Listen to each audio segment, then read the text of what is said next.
Escoltem la narració radiofònica de la novel·la Vi i Veritat, de Natàlia Gisbert, Premi Isabel Clara Simó, per a Ràdio Alcoi. Capítol 1. València, finca dels Vidal. En aquella habitació grisa d'un dels barris més luxosos de València no se sent ni un crit, ni una ànima. Cap respiració delata vida. No se sent res. La foscor i el silenci deixen entreveure que l'odi ha fet callar tot allò que abans cridava. Sobre la butaca, davant de la xemeneia elèctrica inutilitzada des dels últims anys, descansa el pes d'una ombra solitària. La seua mà esquerra cau adormida pel costat del seient, abandonant-se a la realitat sobrevinguda i acceptant-la. Una tímida claror s'escola per davall de la porta, prové del corredor. El pom pega una cabotada. La llum de l'habitació cobra vida. Un crit. L'esperat. Un altre. La desesperació es dibuixa als ulls de la senyora de la casa que acaba d'entrar a la cambra. L'espant li desfigura el rostre. L'intenta ocultar darrere d'unes mans ossudes que tremolen tractar de perseguir el ritme dels batecs del seu cor. Torna a cridar. El silenci se n'ha anat per a no tornar. Ell no respon, sembla que tampoc respira. Ho comprova. No respira. I tampoc sent cap pulsació que insinue que tot es tracta d'una broma pesada. El seu marit té la camisa despassada. La corbata li abraça el coll, convertint-se en un llindar que separa la pell rosada de l'enorme cos del gris blavós del seu semblant. El toca. Encara el troba calent. Si més no, almenys no tan fred com podria estar. No pot ser que estiga ocorrent de veritat, deu ser tot un malson. Malgrat la situació, Laura tracta de buscar una explicació. Amb les mans encara al voltant de la boca, una sobre l'altra, comença a girar sobre si mateixa. Si algú ha sigut capaç d'entrar a la seva habitació i crear aquell infern, potser encara hi és prop i potser a ella li espera el mateix final. La finestra està oberta. És un primer pis. Un impuls l'espenta a tancar-la ràpidament, però una part d'ella la conté. Serà millor no tocar res, no esborrar cap empremta, deixar-ho tot tal i com està i cridar la policia. «Martina! Martina!», crida. Silenci. «Martina! Martina, per favor!», comença a repetir.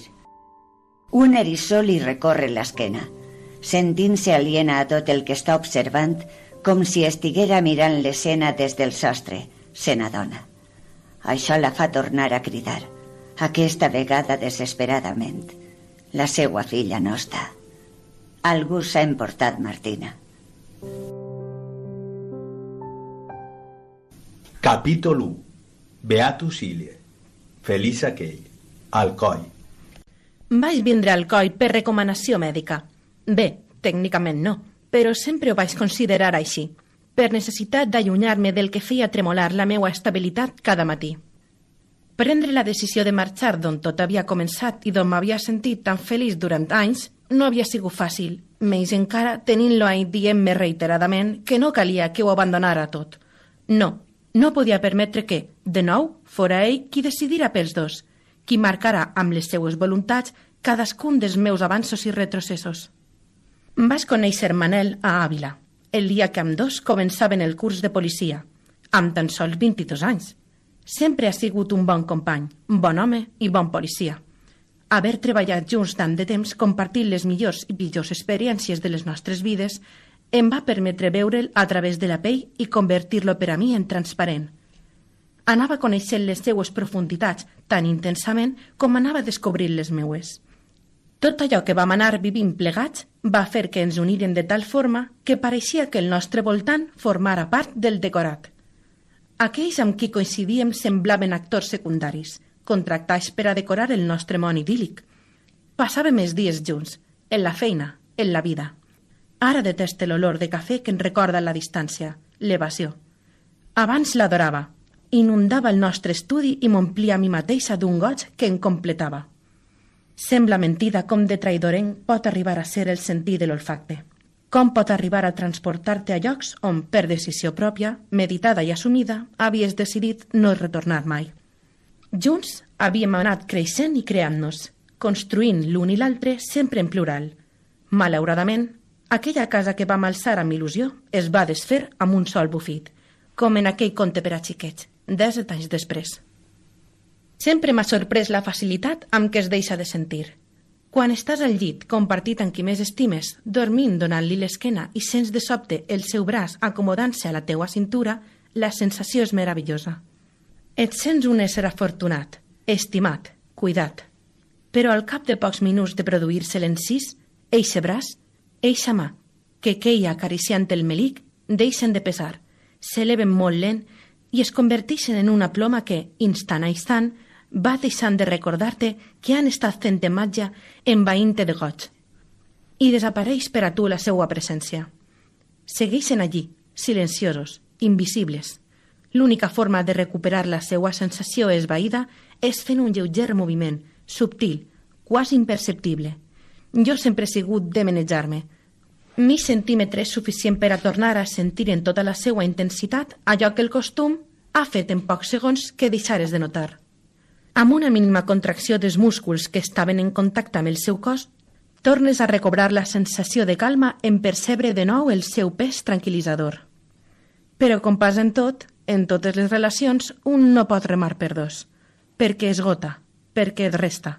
Així, sense saber donar una raó en concret i amb xerrameca en general, Manel va decidir que la nostra història tinguera un final, pretenent que la resta del món seguirà endavant, que seguirem sent companys de feina. Però, com ja dic, soc de manejar-me. No puc quedar-me quieta veient com el meu món s'enfonsa. Vaig buscar una eixida, començar de nou en una altra comissaria, en una altra ciutat no tan gran com València, que em permetrà sentir-me segura i disposar jo del control, i que, alhora, poguera tindre-ho tot a la mà. Vaig escollir Alcoi per intuïció i perquè quedava vacant per jubilació la plaça de comissària que havia promocionat. Els oficials d'allà van acceptar encantats que una dona jove i desconeguda, un rostre nou, agafara el relleu. Un mes exacte va ser el temps que vaig tindre per a retrobar-me amb mi mateixa. I ho vaig fer corrent pel cor d'Alcoi, coneixent els seus carrers, tractant de descobrir els secrets amagats que estarien esperant-me. Pot ser ridícul, ja que no hi ha esforç més inútil que el fet de tractar d'endevinar el que vindrà. És temps perdut, i el temps és l'única cosa que un no pot permetre's deixar anar. Córrer s'havia convertit en el meu passatemps des que vaig passar a estudiar batxillerat. I a Alcoi, el paratge és temptador per a eixir a córrer. Hi ha per a escollir i no cansar-te mai de repetir ruta. He de reconèixer que vindre a viure ací em va aportar facilitats a l'hora de respirar, tant per l'aire pur com per la distància que em va permetre agafar respecte a la meva vida anterior. Corria aquell matí pel centre de la ciutat, impregnant-me així de la seua cultura, que es concentrava en grans proporcions als carrers. Vaig entrar per un des que comunicàvem amb la plaça d'Espanya. En arribar a una placeta, em va estranyar la quantitat de gent que s'amuntegava en un espai tan menut, interessada a veure a través del cap del de davant. Fixant-me, vaig poder observar que estaven darrere d'un cordó policial. Sense dubtar-ho, em vaig decidir a passar-lo. Va ser en eixe moment quan un policia jove, de cabells rosos i barba de 10 dies, d'acord amb les celles, em va impedir el pas. Senyoreta, així no es pot passar. La policia està treballant. A mesura que pronunciava aquestes paraules, una vintena d'avis que anaven a portar els nets a l'escola van començar a acudir com si foren imantats per les paraules del policia. «Soc policia». La gent m'observava dubitatiu. Ho sent, de veritat, però si no em mostra la seva placa, no puc deixar-la passar. No acostumava a eixir a córrer amb la placa a sobre, òbviament. En aquell moment, un altre policia, que devia duplicar l'experiència i l'edat del jove, es va acostar a espantar la multitud. Va ser ell qui em va reconèixer i em va deixar passar a l'altre costat de la cinta. Benvinguda a la marxa, comissària Serra. Comissària? Ho sent molt. Estava complint ordres. Ja sap vostè com funcionen aquestes coses. Soc Ivan, soc nou ací a Alcoi, per això no l'he coneguda. De veritat que ho sent. M'estenia una mà nerviosa que vaig estretir sense massa ganes. No importa, Ivan, sóc la comissària Serra. També nova en l'equip. De fet, encara no he començat. Aleshores és vostè qui substituirà el comissari Roig? De veritat? Disculpe la meua sorpresa. És que la veia molt jove. Potser som fins i tot del mateix any. Jo sóc del 93, però no és molt jove per a ser comissària? Sóc més d'una dècada més gran que tu, Ivan. Es va ruboritzar. Jo estava acostumada, d'ençà que vaig entrar a l'acadèmia, que semblava que m'havia quedat ancorada en la vintena de cara a la galeria. De portes endins era obvi que no. Sempre he sigut una dona seriosa i responsable, i amb mi han anat creixent les responsabilitats i les serietats. Vaig apagar la música que seguia sonant a la butxaca i vaig seguir els nous companys cap a l'escena. Què ha passat? Violència de gènere, tercera víctima mortal al coll en els 64 dies que portem d'any. I la número 24 del país. Així és. No sé per què em sorprèn que una professional com vostè conega totes aquestes xifres. Volia respondre-li pel seu nom, explicar-li que, per desgràcia, la violència masclista és un tema de moda entre la societat actual i que no podem perdre-la de vista en cap sentit. No obstant això, no recordava com li deien, ni tan sols el seu cognom, així que simplement vaig respondre. Per desgràcia seguim sumant. Quan aplegui el dia que aquesta criminalitat desaparega, tots coneixerem la xifra exacta i correcta. Se sap alguna cosa de l'assassí? Sembla que va arribar ebri a les 2 de la matinada. Una veïna va sentir aldarull i es va espantar amb els crits de la víctima, demanant ajuda per a la finestra. La meva expressió serena el degué fer continuar. Després dels crits va vindre un cop fort que va acabar en sec amb tot el soroll. Sembla que en la mateixa botella amb què la va colpejar es va tallar les venes tot seguit. Quan hem arribat al saló de la casa estava cobert de sang i ambdós eren morts, l'un davant de l'altre. Una escena realment terrible. Ens vam apropar a l'entrada de l'edifici, on una senyora d'uns 80 anys parlava alçant la veu. Saltava d'una frase a una altra sense saber com lligar-les de la manera correcta, tractant d'explicar el màxim de la forma més ràpida que era capaç. Semblava tindre pressa, perquè les serps que treia de la boca quan contava tot el que sabia del seu veí isqueren i feren camí per perdre-les de vista per sempre. Una agent tractava de reunir tota la informació possible a partir del testimoni d'aquesta senyora. L'esforç que jo li suposava era evident. Teresa, el presenta a la comissària Serra. Tant de gust, Teresa. I tant. Es van conèixer fa 2 setmanes a comissaria. Disculpa'm, no recordava el teu nom. He conegut tantes persones últimament que em resulta complicat. Jo sóc Teresa Salas. Benvinguda, Serra. Sembla que li ha tocat començar abans del que estava previst, no? Em mirava de dalt a baix, com tractant d'encaixar la meua presència vestida amb malles i esportives en aquell moment tan delicat. Gràcies, Teresa. Tant de gust. Realment ha sigut mera coincidència. He eixit a córrer i els carrers m'han portat ací. Simple casualitat. Aleshores, si m'ho permet, seré una miqueta indiscreta. Necessita aprofitar-me d'aquesta casualitat. No aconseguís calmar la senyora Guillermina. Ella ha sigut qui ens ha telefonat i està explicant tot el que sap del succés, però ens està sent un poc complicat ordenar tota la història. Veritat, Guillermina? La senyora no podia evitar mostrar l'orgull que tractava d'amagar. Era fàcil de captar que s'estava sentint important en tota aquella gesta. Va reprendre l'explicació amb més calma que instants abans i va decidir començar la seva narració des del principi. Jo ja ho sabia. Ho he sabut sempre, des del primer dia que els vaig veure pujar les escales, que jo sabia que eixe xic no era bona persona. No puc dir que es mostrara estrany de cara a mi, que sóc l'única veïna de la finca. Si diguera això, mentiria. Però hi havia en ell alguna cosa que no m'agradava. Quina cosa, senyora? Doncs una no, moltes. Per exemple, sempre arribava molt tard, passades les 12 de la nit, i no perquè estiguera a la feina, perquè treballava en un banc. Què és el que vostè ha presenciat que l'ha portat a cridar la policia, senyora? El de sempre tampoc, perquè la majoria de vegades que he sentit crits acabaven prompte, després d'uns 15 o 20 minuts de discussió. I no pense vostè que no he volgut agafar el telèfon més d'una vegada, Però sempre em quedava paralitzada pel temor que, si s'assabentava que era jo qui l'estava acusant a la policia, em passara a mi alguna cosa semblant, que eixa fera despertara contra mi. Amb 80 llargs no seria capaç de suportar-ho, poden creure'm. I ho fèiem, i tant que sí ho fèiem. En aquesta feina es veuen tants infortunis que és difícil que algun encara sorprenga. Els companys de la policia forense entraven i eixien repetidament, agafant proves del que semblava més que evident, donades les circumstàncies, i aquelles interrupcions quan passaven entre nosaltres semblaven incomodar la senyora. Teresa, porteu la senyora a comissaria. Serà millor que fer-la parlar entre tant de rebombori. Li importa, senyora Guillermina? És clar que no. El que calga per ajudar a les autoritats. La gent va assentir i em vaig acomiadar. Haguera preferit no haver de fer-ho i acompanyar els meus companys, però no estava en les millors condicions. A més, encara no era de forma oficial la comissària d'Alcoi. Així i tot, els vaig demanar que em mantingueren informada, ja que el càrrec estava més prop de pertanyar-me a mi que al senyor Roig.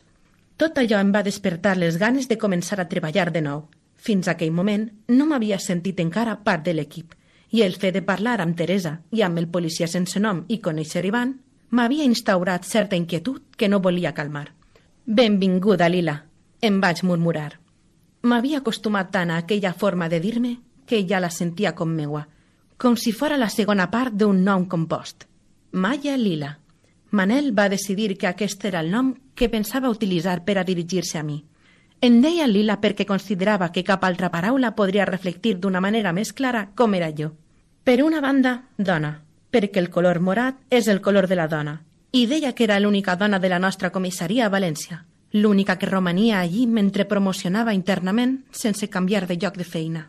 D'altra banda, deia que el morat representa la república, i en això sí que estava d'acord, en el fet que era l'única dona republicana de la comissaria, i aquest és un fet que sempre m'ha enorgullit. És un lligam que em fa sentir unida amb força amb la meua família, amb els que estan i amb els que, desgraciadament, ja no, perquè van marxar defensant els seus ideals. Se'ls van emportar fins a la tomba i els van deixar com a llegat als seus fills i als fills dels seus fills, com jo, formant part de la nostra essència. Perquè un no és només les circumstàncies que ha viscut, sinó també les que han patit els seus antecessors. A més de tot això, Manel mantenia també que era una dona peculiar, ja que el meu aniversari és el 29 de febrer, i deia que no tot el món té la sort de trobar en la vida algú tan especial, que tinga la capacitat de fer anys sense que ningú se n'assabente. Tal volta la raó per la qual sembla que envellís tan lentament té a veure amb això d'anar tenint un aniversari cada 4 anys. Lila ve del color morat, però Manel pensava que era més bonic dir-me Lila que morada, i així em va batejar. Dona i republicana, Lila. Capítol 2. València, lloc desconegut. Es converteixen en un despertador els batecs del seu cor, que augmenten d'intensitat i freqüència, recordant-li que fa massa estona que dorm. Cada despertar és sempre igual d'intens. Abans d'obrir els ulls, durant una mil·lèsima de segon, imagina que està a casa. Però aquesta il·lusió desapareix, robant-li el bon gust de boca que haja pogut causar-li i s'intercanvia per sobresalt. Sobresalt que arrossega amb ell calfreix seguits de suor freda, que irònicament desapareixen deixant el seu cos calent, necessitant desfer-se de l'única peça de roba que la cobreix, un gran jersei, probablement d'home, que li fa el paper de vestit. Desitjaria no recordar que el seu cervell es formatara amb cada becada que ella fera. Poder buidar de contingut la bossa contenidora d'informació en què s'ha convertit la seua ment, cada dia més inútil per a pensar, més desgastada. Retronen les seues orelles i el cap. El compte del temps ha passat a millor vida. Ja és incapaç d'identificar si acaba d'eixir el sol fora dels 4 metres quadrats dels quals lluita per escapar o si la resta del país està gaudint dels programes d'entreteniment de la nit. Pensant-ho bé, no tindré cap referència que l'oriente sobre on es troba ha deixat de ser important. La seva atenció es veu acaparada per la sang que s'acumula i li tamborineja en els temples. El cap torna a trair-la. Li recorda el terror que va passar fa només unes hores. Les pulsacions entre les cames toquen a la porta presentant-li els seus malsons, fent-li els manifestos. El pitjor de tot és que són malsons que no s'apaguen estant desperta. Tracta de trobar palpant la cinta de la seua cabellera. La va abandonar a nit entre forcejaments. Té les ungles dèbils, trencades, esgotades de lluitar. Se li dobleguen quan recorre amb elles el sol. Unes potes diminutes li acaricien els dits, fent-li sentir petites pessigolles, cosa que li recorda que no està sola en aquell món. I això, precisament, és el que més la preocupa. Segueix acariciant la rugositat d'aquella cambra. Està freda, una atmosfera d'hivern. Finalment la troba. La cinta que li va regalar la seva millor amiga un dia de compres pel centre de València, de color blau oscur i llunes blanques. Des del seu enclaustrament, aquest tros de tela s'havia convertit en la seva relíquia. Li recordava el que havia sigut i temia no tornar a ser. Es posa la cinta al cap i es recolza amb l'esquena contra la paret. Famolenca, tremolosa, però tement que aparega ell per a apagar-li la fam i calmar-li els tremolors. Capítol 2. Aurea mediocritas. Daurada mitjania. Alcoi. La comissaria d'Alcoi em va rebre amb les portes obertes. Una vintena de persones esperava al vestíbul agafant número de tanda, on s'hi formava un grigall divertit. Entre tant de rebombori, la meua presència es va difuminar i vaig rebre la benvinguda d'un company que va complir amb les habituals confusions respecte a la meua edat. Bon dia, senyoreta. En què puc ajudar-la? Comissària Serra, encantada. Li vaig apropar la mà en senyal de presentació. A la seua cara es va evidenciar una mescla entre sorpresa i inseguretat que va manifestar amb una encaixada fora del normal. Vaig fer una ganyota indicativa de dolor i em va soltar. Disculpe, em dic Enric Fuster. Sent la confusió. Vostè sembla més jove. Jo imaginava la nova comissària com una... Com una senyora. Va completar Ivan. No em va costar reconèixer el jove que havia protagonitzat una escena semblant dies enrere. Portava un cafè de màquina a la mà. Benvinguda a l'equip. Gràcies, Ivan. Realment m'incorpore demà, però avui volia passar-me i adequar una mica al despatx. Les meves pertenències, ja saps, una que vol tindre cura de tot. Dona previnguda val per dos. Així s'acostumarà prompte a tot. És una comissaria xicoteta. Els casos que solen tindre no solen ser molt sonats. Un lloc adequat a la ciutat on vivim. Insinua que a Alcoi no poden ocórrer fets insòlits? Quina decepció. Vaig escollir aquest lloc amb l'esperança d'haver de lluitar contra dracs que isqueren volant dels seus ponts o d'intervindre en alguna batalla de caràcter medieval. No esperaven que la nova comissària parlara d'aquella manera i em van mirar amb incredulitat. Em vaig sentir amb l'obligació d'afegir com si no fora evident. Faig broma. I els dos van riure. Vaig començar a caminar, sense rumb concret. Sentia que em movia ja per aquell lloc com si d'alguna manera em pertanyera. Fuster es va oferir a acompanyar-me a conèixer el senyor Roig, el ja quasi antic comissari, que es resistia a abandonar la comissaria. El senyor Roig feia honor al seu cognom. Lluïa una poblada barba blanca i portava unes ulleres molt fines sobre un rostre de pell enrogida, que feia pensar que no tota la vida havia pogut portar un pulcre vestit de pinces. Probablement tampoc havia tingut l'oportunitat d'omplir-lo d'aquella manera des de sempre. Feia la sensació de ser un home reconvertit, un lluitador de la vida que havia aconseguit arribar on estava amb tot l'esforç del que disposava al seu interior. Em va agradar. Vaig interpretar les meues sensacions de manera que, des del primer moment, vaig sentir tendresa per aquell senyor. Fuster va marxar i em vaig quedar sola amb ell, que es va interessar per la meua visita un dia abans del previst. Mera sensació de control, vaig respondre sense saber si era suficient. No va dir res. Semblava un home de poques paraules, però ben dites. M'hauria agradat poder tractar més amb algú que transmetia tanta saviesa només amb la forma d'escrutar el món a través dels seus ulls verds. Es va retirar del despatx, amb un moviment del cap endavant i el vaig veure baixar les escales, dedicant-me una segona mirada que vaig interpretar com un senyal de camaraderia. Després de visitar el que seria el meu despatx, em vaig quedar una estona caminant per la comissaria.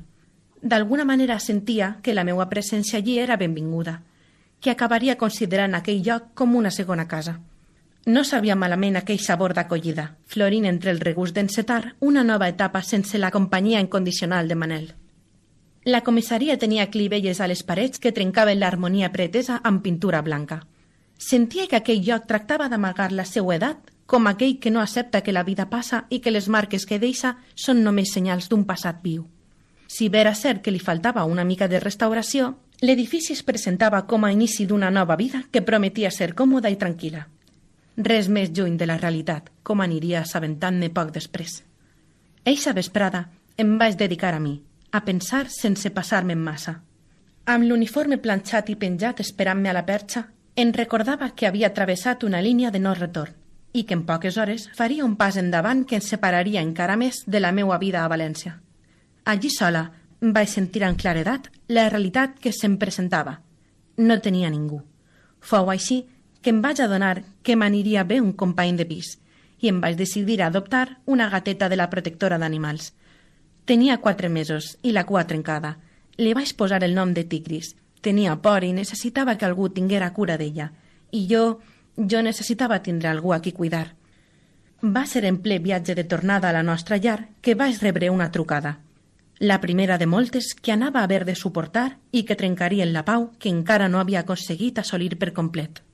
Hem escoltat la narració radiofònica del llibre Vi Veritat, de Natàlia Gisbert, Premi Isabel Clara Simó de novel·la, gràcies a la col·laboració de l'Ajuntament d'Alcoi, Regidoria de Cultura, la Càtedra d'Art Contemporani Antoni Miró de la Universitat d'Alacant i Edicions Bromera, amb el recolzament de Coordinadora pel Valencià de l'Alcoià i el Comtat, direcció Júlia Sorlí, edició Paco Agulló, muntatge final Gonzalo Belenguer.